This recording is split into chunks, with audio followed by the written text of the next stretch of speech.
नमस्कार, मी Suraj Barsagade. Times of Vidarbha news मध्ये आपलं स्वागत करतो. एक नजर टाकूया यावेळच्या ताज्या घडामोडींवर.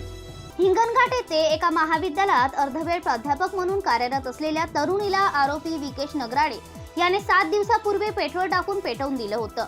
तिचा उपचार नागपूर येथील ऑरेंज सिटी हॉस्पिटलमध्ये सुरू होता. उपचारादरम्यान पीडितेने अखेरचा श्वास सोमवारला पहाटे सोडला.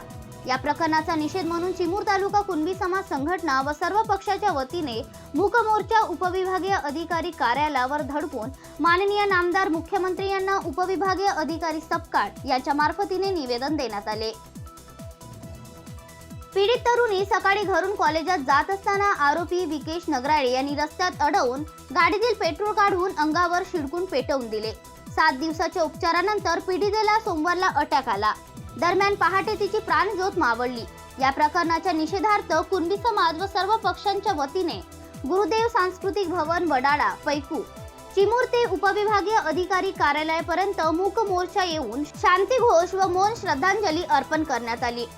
मूक मोर्चा जिल्हा परिषद उपाध्यक्ष रेखा कारेकर, जीप गटनेते डॉक्टर सतीश वारजूरकर, भाजपचे डॉक्टर श्यामजी हटवादे, गुरुदेव सेवा मंडळ मोझरी केंद्रीय सदस्य राजू देवतडे, शिवसेनेचे रमेश भिलकर, भाजप ओबीसी आघाडी तालुका अध्यक्ष एकनाथ थुटे, भाजपचे मनीष तुंपिलवार, मनसेचे प्रशांत कोल्हे, राकाचे रमेश कराडे, वंचित बहुजन आघाडीचे स्नेहदीप खोब्रागडे, डॉक्टर संघटनाचे डॉक्टर शिलीप शिवरकर, डॉक्टर दीपक यावले, चिमूर सहकारी भातगिरणी अध्यक्ष डॉक्टर बोढे, पंचायत समिती उपसभापती रोशन ढोक, नगरपंचायत नगरसेवक विनोद ढाकुनकर, प्राध्यापक संजय पिठाळे, नगरपंचायत गटनेत्या छाया कंचलवार, ज्योती ठाकरे, समीर राचलवार, संजय कुंभारेसह कुणबी समाज मंडळचे पुरुष, महिला तसेच शाळकरी मुले मुली उपस्थित होते.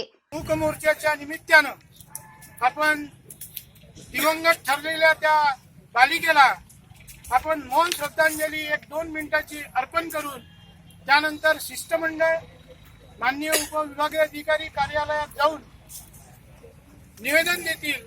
त्या निवेदनामध्ये आपण कठोर शिक्षा त्या आरोपीला व्हायला पाहिजे ही एक मागणी केली आणि पुढे भविष्यात अशा प्रकारची घटना होऊ नये यासाठी नवीन कायदा तयार करण्यात यावा, कठोर कायदा तयार करण्यात यावा असं आपण निवेदनात म्हटलेलं आहे. आपल्या सर्वांच्या वतीनं या ठिकाणी आपण एक मौन श्रद्धांजली 2 मिनिटाची सुरू करूया.